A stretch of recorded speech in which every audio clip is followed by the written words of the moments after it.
Unang-una, patataasin natin yung porsyento na hindi na talaga mawawala o mag-overfly itong ating mga alagang young bird. Kalawa, titiyakin natin na bago natin sila pakawalan sa susunod na linggo, disiplinado at marunong na sa trapping. Sa ganon, kapag nasa lalabas na sila at nagroronda, isang tawag lang, pasok agad yung ating mga alaga.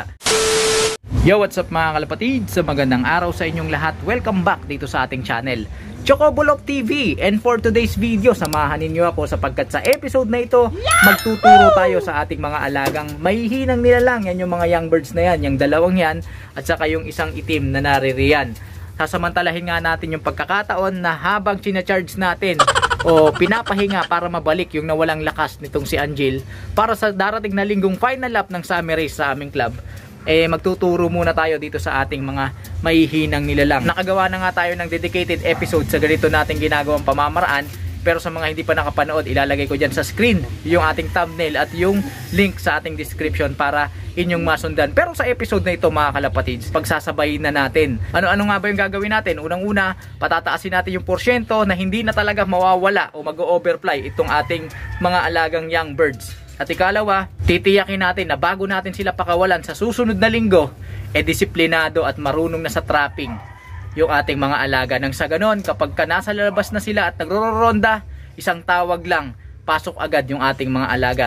Paano natin gagawin yan? Yan ang ating pag-uusapan. Kaya kung ikaw na nanonood hindi ka pa nakapag-subscribe, pindutin mo na ang subscribe button at ang notification bell para nang sa ganon ay updated ka sa ginagawa nating kwentuhan. Huwag na nating patagalin to mga kalapatids.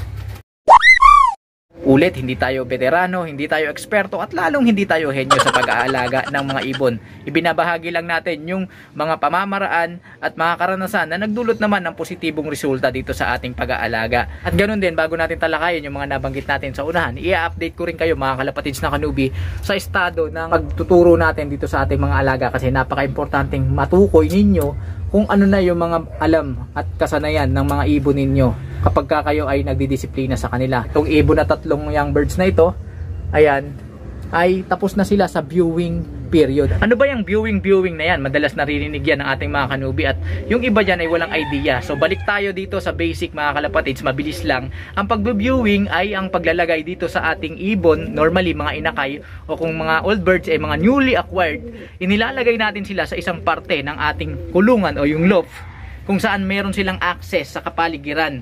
Natatanaw nila yung paligid, 360 degrees viewing range mga kalapatids. Ayan, kung mapapansin ninyo, ito yung viewing area nila. Tinatawag tong aviary ng ilan. So, ayan yung harap, nakikita nila yung paligid. Sa kaliwa, ayun. Sa kanan, sa baba, maging sa taas mga kalapatids. So, meron silang access na 360 viewing sa paligid. Ang purpose niyan ay para mapamiliarize sila dun sa paligid ng kanilang kulungan habang nandito sila at nakakulong mga kalapatids. So, ginawa nga natin yun 1 hanggang 2 linggo, tapos na sila doon, and then nang matapos natin sila sa viewing ay pinakawalan na natin sila mga kalapatids. Hindi tayo naglalagay ng tape sa pakpak mga kalapatids, fully grown na yung mga pakpak nyan nung pinakawalan natin sila, kaya medyo nakakakaba dahil anytime pwede kang pitikan yan at wala na, mawawala na sila. Pero huwag kayong mag-alala, may mga kaparaanan tayong ginagawa para mapababa yung chance na mangyari yon. Unang-una, ang tip ko sa inyo mga kalapatids na kanubi, pagka first time nyo pakakawalan sila para masanay sa labas, ay palalabasin nyo sila kapag mainit yung panahon mga kalapatids. Dahil kapag mainit ang panahon, mabilis yan hingalin at hindi yan lalayo. Kung lumipad man sila, hindi yan lalayo. Ang magiging tendency nyan, magbububong-bubong lang yan at makakapag-viewing sila first hand dun sa labas ng kulungan. Nilalabas ko sila nung mga nakaraan, alas 10 ng tanghali, di ba? Lalo na mainit ngayon, summer.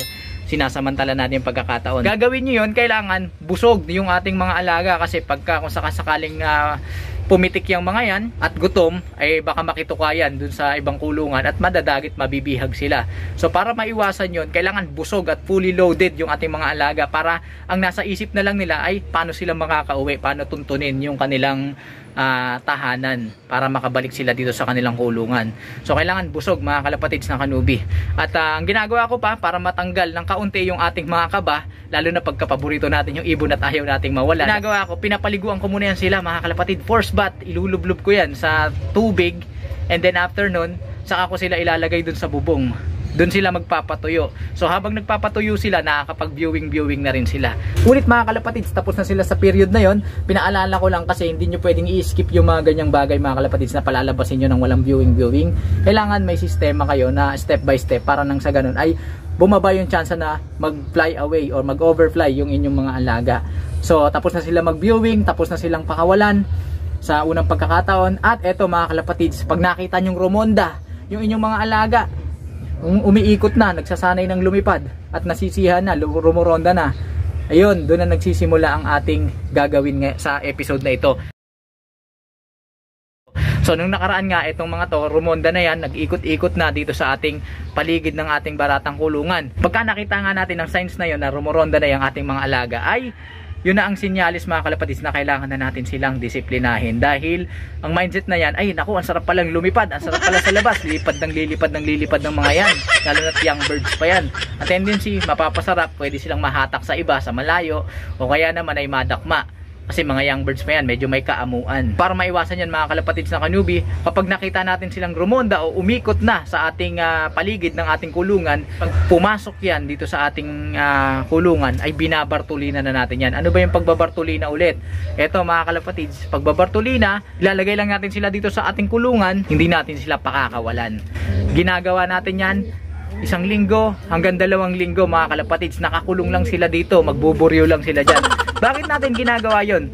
Yun ay para awatin yung kanilang kasabikan na pumitik o lumipad, para maiwasan na mawala sila mga kalapatids na kanubi. Sa period na yon, magkakaroon ng pagkakataon para i-develop nila yung kanilang mga mata, lalong luminaw yung mga yan, at the same time magising yung kanilang tinatawag na territorial instinct. Marirealize nila na dito sa kulungang ito ay may kanya-kanyang pwesto mga kalapatids, at sila makakapagpili na sila ng mga perch o perches na gusto nilang pwestuhan, and then ang instinct nila ay poprotektahan nila yon sa kahit anong pagkakataon. Hindi sila papayag na angkinin yun ng ibang ibon na naririto. Kaya ang tendency kapag nasa labas sila, pagka pinakawalan natin sila, ang marirealize nila, nako, meron akong pwesto doon, uuwi ako doon dahil nandun yung pwesto ko. So yun yung ating ide-develop sa kanila. Yun ang dahilan kaya binabartulina natin sila. Pero ulit mga kalapatids, maraming pamamaraan ng pagpapabatcher. Hindi lang ito, depende yan sa sitwasyon ninyo. Ito kasi applicable to para sa akin dahil dito sa ating paligid ng ating kulungan, marami nag-aalaga ng kalapate. Sa ganitong pamamaraan, maiiwasan yung pagtambay, yung pagdayo nila doon sa bubong ng may bubong para makitambay o kaya naman ay tatambay sa poste mga kalapatids. So ito yung aking sistemang ginagawa. Subukan nyo rin mga kalapatids kung sa lugar ninyo ay maraming nag-aalaga ng ibon tabi-tabi. Pero kung open space naman, malawak yung space ng ibon at walang ganong nag-aalaga, pwede niyo nang pakawalan sa unang pagkakataon at automatic na yun dahil wala naman silang ibang uuwian. Ang kasalukuyan nilang sitwasyon ay nakabartulina sila ngayon. Nagsimula nga tayo ng Lunes. Anong araw na ngayon? Araw na ng Martes. Kaya dito sila hanggang Linggo mga kalapatids. Gagawin ko na lang 1 linggo dahil medyo matured na tong mga ibon na ito. Kung mapapansin nyo, meron na silang mga perch. Ayan, natututunan na nila na may mga sarili-sariling silang teritoryo at hindi sila basta-basta pupunta sa isang lugar. So ganun din, pagka nilabas na natin yan, hindi yan basta-basta papasok sa mga kulungan ng may kulungan dahil alam nila mapapahamak at masasapok sila. Ayan, natututunan nila yung ganyang attitude sa pagbabartulina. At the same time mga kalapatids, sasabay na natin, gaya nga ng ating sinabi sa intro ng ating video, na habang nakabartulina sila mga kalapatids, isasabay na natin yung disiplina kasi sa next week, pag pinakawalan natin sila, malaya na yung makakalipad-lipad mga kalapatids. At ang gusto natin, isang tawag lang, pasok agad yung ating mga alaga dito sa ating baratang kulungan. So paano natin gagawin yun? Unang-una, i-incorporate natin yung kanilang survivability instinct o yung instinct nila na kailangan kumain para sila'y mabuhay. Kasi yun ang primary motivations ng mga inakay, yung patuka. Mahilig yan sa patuka dahil magalaw yung mga yan, lipad-lipad, mabilis magutom. So yun ang pinaka nila, motivation, yung pagkain, patuka. So i-incorporate natin yun mga kalapatids sa pagdidisiplina natin sa kanila sa trapping. I-impose o ipatutupad natin sa kanila yung tinatawag na 1-day feed.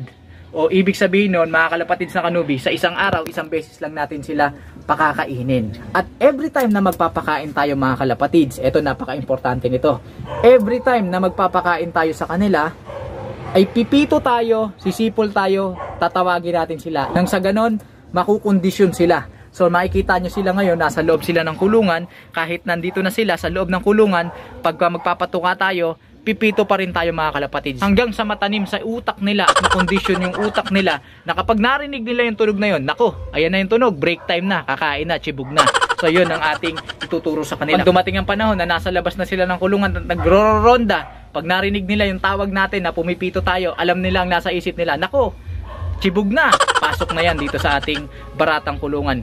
At siyempre sa pagpapatuka, hindi dapat overfeed mga kalapatid, sakto lang, yung tipong hindi magugutom, hindi rin magiging sobrang busog, dahil gagamitin natin yung needs nila sa pagkain para mapasunod sila sa gusto nating ipagawa sa kanila. In-overfeed natin yan, ano pang dahilan para sundin tayo niyan, busog na sila.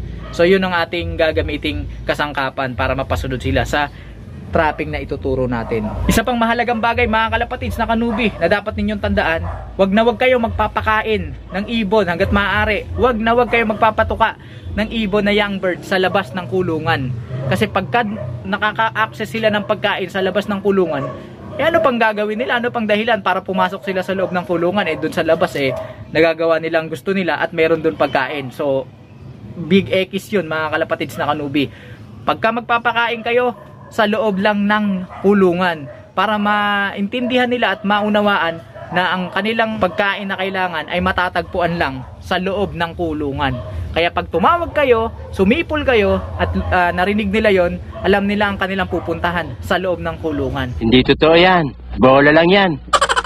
So yun yung isa sa mga ginagamit kong motivation para matraining sila sa disiplina, lalo na pagdating sa trapping mga kalapatids na kanubi. Sabay-sabay na nga yan, pagbabartolina, one day feed at saka trapping mga kalapatids, yung pagkukondisyon sa kanila na kapag tinawag, pasok na agad sa kulungan. Kaya itong mga to, hindi yan tambayero sa labas mga kalapatids. Kung tatambay man yan, itong mga old birds kong yan, dyan lang yan sila sa bubong natin at pag tinawag, papasok na rin agad yan. Hindi yan sila yung tatambay dun sa mga poste-poste sa labas. Lalo-lalo na yung kapitbahay namin, siguro mga tatlong bubong lang ang pagitan, may mga kalapati at napakarami pa. Hindi sila pumupunta dun mga kalapatids dahil dun sa ginagawa kong sistema. Kaya subukan ninyo rin, tignan natin kung mag-workout sa inyo. Alright mga kalapatids, sana kahit papaano ay may napulot kayong idea or tips tungkol sa pagsisiguro na hindi na magpa-fly away yung ating mga alagang young birds, at the same time dun sa pagtuturo sa kanila sa magandang trapping, disiplina sa pamamagitan ng feeding na ating ginagawa dito sa ating kulungan. Sa mga susunod na episode mga kalapatids ay ipapakita ko sa inyo first hand yung ating ginagawa tungkol dyan sa one day feed na yan at kung paano natin ibinibigay yan para nang sa ganun ay hindi nasasayang bawat butil ng ating mga ibinibigay sa kanila, at the same time nadidisiplina ng maayos yung ating mga alaga. Kaya kung hindi ka pa nakapag-subscribe, ay naku, pindutin mo na subscribe button at ang notification bell para nang sa ganun maging updated ka sa ginagawa nating kwentuhan. Huwag kalimutang mag-like, comment, share kung nagustuhan mo ang video ito, at pakisuportahan ang ating Facebook page para sa tuloy-tuloy na kwentuhan, nakapupulutan ng mga kaalaman. Paano mga kalapatids? Hanggang sa susunod nating pagkikita. Paalam! Anjil, sa linggo kailangan mag-clock ka ha.